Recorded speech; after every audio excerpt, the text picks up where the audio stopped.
নমস্কার। কবিগুরু রবীন্দ্রনাথ ঠাকুরের লেখা ফাল্গুন। ফাল্গুনে বিকশিত কাঞ্চন ফুল, ডালে ডালে পঞ্চিত আম্র মুকুল।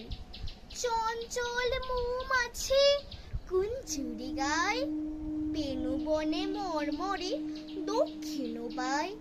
স্পন্দিত নদী জল ঝিলিমিলি করে, জ্যোৎস্নার ঝিকিমিকি বালুকার চরে। নৌকা ডাঙায় বাঁধা কান্ডারি জাগে, পূর্ণিমা রাত্রির মত্ততা লাগে।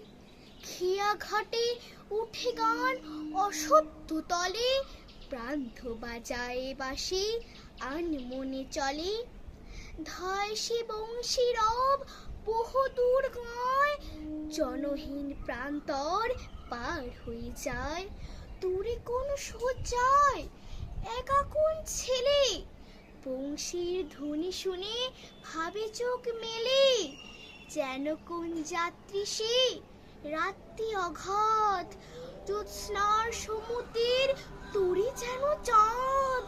চলে যায় চাঁদের চড়ে সারা রাত ধরে, মেঘেদের ঘাটে ঘাটে ছুঁয়ে যায় তরি। রাত কাটে ভোর হয়, পাখি জাগে বনে, চাঁদের তরণী ঠেকে ধরণীর কোণে। নমস্কার।